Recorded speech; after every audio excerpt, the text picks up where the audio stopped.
কি এটা? উম্মত আমার 23 বছরের এত চোখের পানির কথা একবারও মনে হয় নাই। কি আনছো এটা আমারে? উম্মত তুমি জানো না আমি যে তায়েফের পাথরের আঘাতে পুরা পিঠ চালনির মতো জাজরা বানায় ফেলছে আমার? শোনো নাই তুমি? আমারে যে উহুদের ময়দানে দান দান শহীদ করে রক্তাক্ত করছে, তুমি শোনো নাই? আমি যে 14 দিন পেটে ক্ষুধার তাড়নায় পাথর বাঁধছিলাম, উম্মত তোমার মনে নাই? একবারও শোনো নাই আমার ক্ষুধার কষ্ট, আমার পিঠের ব্যথা, আমার দাঁতের ব্যথা, আমার কাঁধে 2টা কড়া ঢুকে গেছে উম্মত। আমার ঘরে 3 মাস আল্লাহর নবীর স্ত্রী আয়েশা বলছে, আল্লাহর কসম উম্মত, নবীর স্ত্রী বলছে 3 মাস 3টা সূর্যাঁদ উঠছে ডুবছে, রাইনা হেলালান সুম্মা হেলালান সুম্মা হেলালান।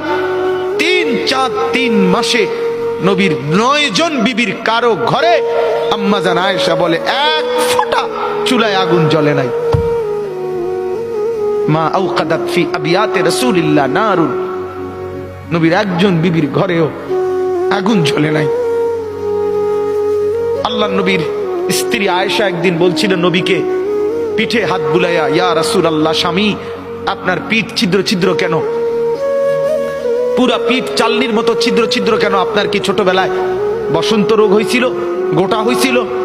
আল্লাহর নবী চোখের পানি ফেলে বলছে, আয়েশা তুমি জানো না আমার এই পবিত্র দেহে তো কোনোদিন মশাও বসে না, মাছিও বসে না, পোকা বসবে কেমনে?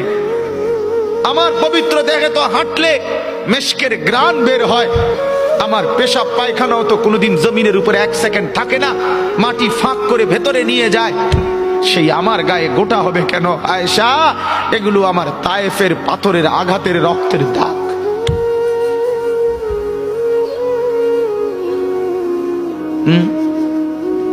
বলো না বাপ, কিছুই মনে হইল না? এভাবে ভুলে গেলেন? ভুলে গেলেন রাসূলুল্লাহ সাল্লাল্লাহু আলাইহি সাল্লামকে একবারও মনে হলো না? আল্লাহকে ভালোবাসেন, নবীকে ভালোবাসেন, আখিরাত চিনেন? এই বাপ, আমি আপনাদের সন্তান, আমার বাবা আপনাদের মহল্লায় 43 বছর এই বড় মসজিদের ইমাম ছিলেন, 1 দিন 2 দিন না।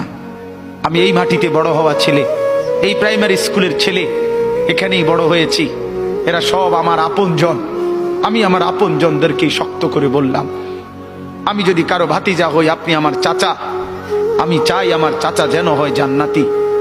আমি যদি কারো নাতি হই আপনি আমার দাদা, আমি চাই আমার দাদা যেন হয় জান্নাতি।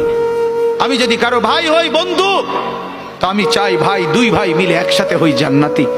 আল্লাহ তোমাকেও তৌফিক দেন, আমাকেও তৌফিক দেন। দোয়া করি বাপ, দোয়াও চাই। জিন্দগি বদলান যুবক, জিন্দগি বদলাও। দিবা নিশির ফিকির আমার জিন্দগি চেঞ্জ করেন, জীবন চেঞ্জ করেন। ফজরের নামাজে অভ্যস্ত হন।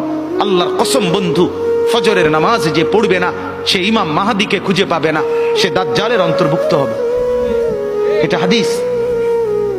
মাহাদি পাবে না, দাজ্জালের অন্তর্ভুক্ত হবে। এই সমস্ত মাথার সেলুন কাটিং চুল যেগুলো উঁচা, সামনে বড় বড় চুল, এদিকে চুল নাই এদিকে চুল নাই, সব দাজ্জালের চুল। বিশ্বাস করো, একেবারে পরিষ্কার হাদিস, মুসলিম শরীফের হাদিস। আল্লাহর নবী বলছে দাজ্জাল হবে শাবুন কাতাতুন, দাজ্জাল হবে যুবক, আর দাজ্জালের চুল হবে এলোমেলো। এই জন্য দুশ্মন এটাকে জনপ্রিয় করে দিছে। এদিকে নাই এদিকে নাই, ওইদিকে নাই, এখান দিয়ে নাই, এখান দিয়ে ফেলায় দিছো, ওইখান দিয়ে উঁচা করে রাখছো, সামনে দিয়ে ঝাঁকড়া বানায় রাখছো। কি করছো বাপ? কোনোদিন জিজ্ঞাসা করলা না এটা কার থেকে নিলা? কি এটা? এটা কি মডেল নিলা? সেলুন থেকে বুঝি মানুষে মডেল নেয়, নাফিদ বুঝি ডিজাইনার হয়? হ্যাঁ, এটা বুঝি একটা রুচি হলো? হ্যাঁ,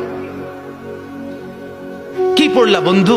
এত বাংলা, এত অঙ্ক, এত ইংরেজি বই, এত পদার্থ, এত অপদার্থ, এত জীববিজ্ঞান, এত জড় বিজ্ঞান, এত কিছু কই গেল? এরপরে সব থুইয়া নাফিতের থেকে গিয়া ডিজাইন আনলা। কথা বলেন না কেন? নাফিত থেকে কেন ডিজাইন আনলেন? নাফিত কেন সাজাই দিবে মুসলমানকে?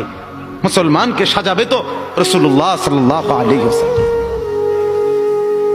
এক সাহাবী বলছেন নবী কেমন ছিল জানো? যার সারা অঙ্গ 1 একসাথে দেখলে সবচেয়ে সুন্দর, প্রতি অঙ্গ আলাদা আলাদা দেখলেও সবচেয়ে সুন্দর। আরেকজনকে বলছে আপনি বলেন তো, আরেক সাহাবী বলছে আমি বলি, যে নবী ছিলেন এমন যাকে একবার দেখলে আবার দেখতে মন চায়, দ্বিতীয়বার দেখলে প্রথমবারের চাইতে আরো সুন্দর মনে হয়, যত তারে দেখি তত সুন্দরই লাগে। তিনি ছিলেন এমন। আল্লাহ তাআলা মেরাজে, এই যে এই মাস, 7 আসমানের উপরে আরশে আজিমে আল্লাহ তাআলা নবীকে নিয়ে গেলেন। যখন আরশের উপরে আল্লাহ তাআলা রাসূল সাল্লাল্লাহু আলাইহি সাল্লামকে দাঁড় করাইলেন, এইবার আল্লাহ বললেন, বন্ধু কোনানে আনছি জানেন? আপনি জানেন কোথায় আনছি আপনারে? কাজে আপনি যখন ছোটবেলায় জন্ম নিছেন, ছোট্টবেলায় ফেরেশতাদেরকে বলছিলাম, ফেরেশতারা আমার বন্ধুকে কোলে নাও, নিয়া আমার সৃষ্টির পূর্ব থেকে পশ্চিম পুরা দিগন্ত ঘুরাও, আমার গোটা সৃষ্টিকে বলো যে তারা যেন দেখে বন্ধু আমি কেমন বানাইলাম। দেখো, এক আসমান দেখো, জমিন দেখো, বন্ধু আমি কেমন বানাইলাম। নাক দেখো, চোখ দেখো, ঠোঁট দেখো, মুখের চাহনি দেখো, চেহারার রং দেখো, চোখের পলক দেখো। এরপরে আল্লাহ 7 আসমানে আরশে আজিমে নিয়ে এইবার আল্লাহ বললেন, বন্ধু সেদিন ছোট্টবেলায় কোলে আপনারে সবাই দেখছে, এবার সব কিছুর উপরে আইনা, উপরে শুধু আমি আল্লাহ, তার নিচেই আপনি, এবার আপনি দেখেন গোটা সৃষ্টি আমি কেমন বানাইলাম। ওই সময় ওরা দেখছে, এখন আপনি দেখেন, আপনি দেখেন। সুবহানাল্লাহ, এত বড় মর্যাদা সম্পন্ন রাসূল, তাকে ছেড়ে দিলেন, তাকে ত্যাগ করলেন। আল্লাহ আমাকেও বুঝ দান করেন, আমাদের প্রত্যেককে বুঝ দান করেন। শেষ কথা এটাই, আফালা তাদাক্কারুন। আল্লাহ বলে, বান্দা আমি কিন্তু গুনাহ লম্বা হইলে, নাফরমানি লম্বা হইলে, আমার অবাধ্যতা লম্বা হইলে, মনের চাহিদা মতো খামখেয়ালি করিলে আমি কিন্তু গোমরা করে দেই, আমি মোহর মেরে দেই, চোখে পর্দা ফেলে দেই, আর হেদায়েত দিবার কেউ থাকে না। আফালা তাদাক্কারুন। আমার বান্দা উপদেশ কি নিবা না? উপদেশ গ্রহণ করবা না? তবুও তো বলেন আল্লাহকে, আল্লাহ আমরা উপদেশ নিলাম, আমরা আপনার নাফরমানি করব না, আপনার রাসূলের অবাধ্যতা করব না।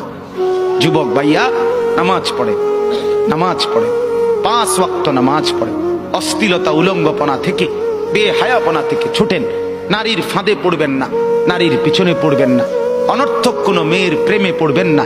আল্লাহ তাআলাই হালাল ভাবে একজন উত্তম স্ত্রী আল্লাহ মিলাই দেবে ইনশাআল্লাহ। এটা কোরআন, এটা আল্লাহর ওয়াদা। বান্দা আমি তোকে বানিয়েছি তোর জন্য।